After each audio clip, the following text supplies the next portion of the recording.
कोई भी fast learner बन सकता है। आई शो यू कि आप कैसे कुछ भी आसानी से सीख सकते हो और बहुत ही इजी वे में किसी भी चीज में मास्टर बन सकते हो। मैं आपको स्क्रीन पे कुछ पिक्चर्स दिखाती हूँ। ये सारी फेमस हस्तियां हैं। Gautam Adani, Bill Gates, Elon Musk. इन सब में कॉमन क्या है? आप में से कुछ कहोगे कि सारे ही बिलियनियर्स हैं, कुछ बोलोगे कि सारी रिच पर्सनालिटी है, कुछ कहेंगे कि सब इंस्पिरेशनल कैरेक्टर्स हैं। ये सब अपने गेम में मास्टर हैं, राइट? इनमें से सबसे कॉमन जो है वो है कि ये पैशनेट हैं। सारे लोग सक्सेसफुल हैं, इनके पास क्लियर गोल है एंड पर्पस है। They all are committed and confident. जो भी एक्स्ट्रा ऑर्डिनरी लेवल की सक्सेस पाता है उनमें सबसे खास बात ये होती है कि वो हमेशा कुछ नया सीखते रहते हैं। ऑलिवर वेंडेल होम्स का एक कोट है, वो कहते हैं, a mind that is stretched by a new experience can never go back to its old dimensions. यानी कि जब आप अपने दिमाग को नए एक्सपीरियंसेस देते हो तो वो कभी वापस अपने ओल्ड डिमेंशंस में नहीं रहता। उसकी कैपेसिटी बढ़ जाती है और उसे बढ़ाना सिर्फ और सिर्फ आपके हाथ में होता है। कोई फर्क नहीं पड़ता इससे कि आपके पास अच्छी मेमोरी है या नहीं, क्योंकि ये फैक्ट है कि आप अपने ब्रेन को ट्रेन कर सकते हो कुछ भी सीखने के लिए और उसमें मास्टरी अचीव करने के लिए। तो अब सवाल ये आता है कि आप कुछ भी याद कैसे करोगे? So it all starts with input.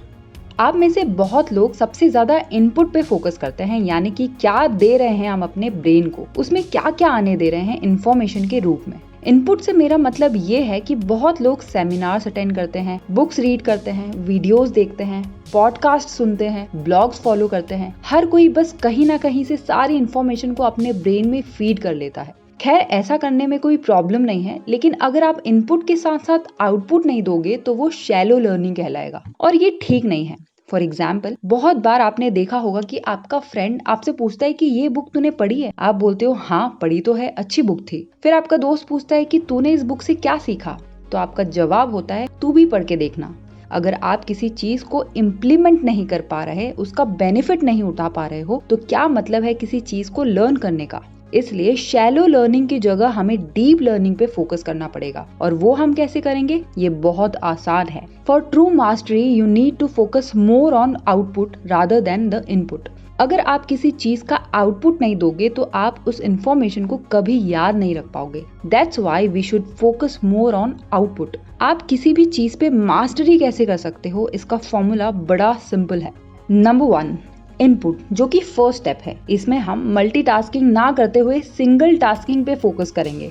आप जो भी सीख रहे हो, पढ़ रहे हो, लर्न कर रहे हो या खुद को जो भी इनपुट दे रहे हो, उसमें सबसे जरूरी you have to make sure कि उसकी क्वालिटी बहुत हाई होनी चाहिए। यानी कि आपको 100% कंसंट्रेशन के साथ डीप वर्क करना है, अदरवाइज आपको कुछ भी याद नहीं रहने वाला है और आप जल्दी भूल जाओगे। जस्ट इमेजिन आप कोई किताब पढ़ रहे हो और उसी बीच आपके मोबाइल में कोई मैसेज की बेल बज जाए, तब आप क्या करोगे? ऑफ कोर्स आंसर करोगे। अब इससे होगा क्या?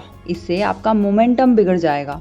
आप अपने इनपुट की क्वालिटी को खराब कर दोगे and your quality of input determines the quality of retention. आप कितना अच्छे से और कितने टाइम तक कोई चीज याद रख पाते हो, इससे आपके रिकॉल करने की कैपेसिटी पे भी असर होता है। इसलिए जब भी आप कुछ सीख रहे हो तो उस टाइम खास कर आपको मल्टीटास्किंग बिल्कुल भी नहीं करनी है, बल्कि इसका ऑपोजिट करना है, यानी कि सिंगल टास्किंग। सारे डिस्ट्रैक्शन से दूर रहना है, तभी आप 100% फोकस के साथ डीप वर्क कर पाओगे।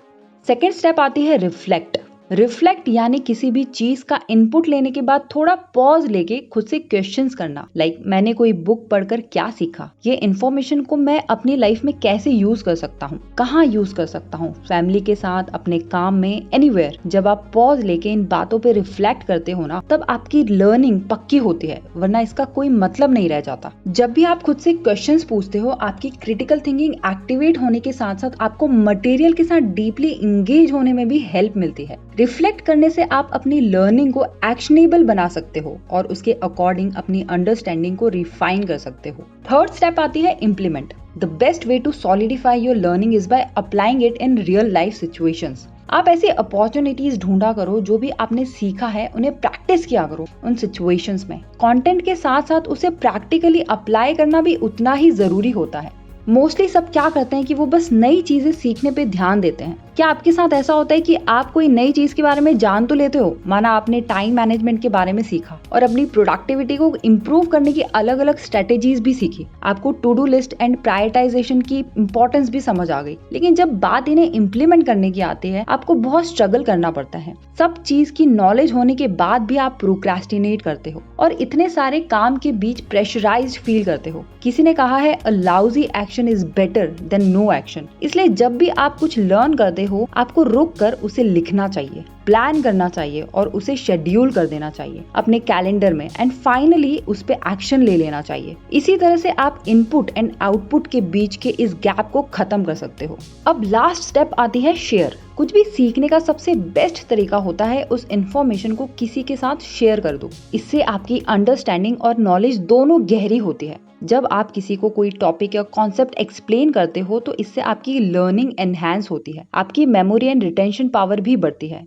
इसलिए sharing is very much important. तो पॉइंट 1 में हमने जाना कि लर्निंग एक इनपुट है जिसमें हम अपने ब्रेन में इंफॉर्मेशन को फीड करते हैं, लाइक बुक पढ़ना, पॉडकास्ट सुनना एटसेट्रा, और हमारे इनपुट की क्वालिटी तभी अच्छी होगी जब हम मल्टीटास्किंग की जगह सिंगल टास्किंग करेंगे। Now reflect, implement and share, ये तीनों आउटपुट का पार्ट है जिसमें जो भी हमने लर्न किया है उस इन्फॉर्मेशन को रियल लाइफ सिचुएशन में अप्लाई करेंगे जिससे वो हमें हमेशा याद रहे। नंबर 2 है विजुअलाइजेशन एंड एसोसिएशन। कुछ चीजें समझने में टफ लगती है, ऐसी चीजों को आप विजुअलाइज करके अच्छे से और आसानी से याद रख सकते हो। हमारी ब्रेन पिक्चर्स के फॉर्म में ज्यादा अच्छे से चीजें याद रख सकती है। कभी आपने किसी से जरूर पूछा होगा कि मैंने आपको कहीं देखा है, क्या नाम है आपका? इसका ऑपोजिट नहीं कहते आप कि मैं आपका नाम तो जानता हूँ लेकिन फेस याद नहीं आ रहा, क्योंकि इसी तरह ह्यूमन का ब्रेन काम करता है। ट्राई किया करो आप जो भी सीख रहे हो, पढ़ रहे हो, उसे उन चीजों के साथ कंपेयर या एसोसिएट करने का जो आपको ऑलरेडी मालूम है, जिससे आप उसे विजुअलाइज कर सकते हो और आसानी से याद रख सकते हो। फॉर एग्जाम्पल, माना आपको एटम का स्ट्रक्चर याद करना है,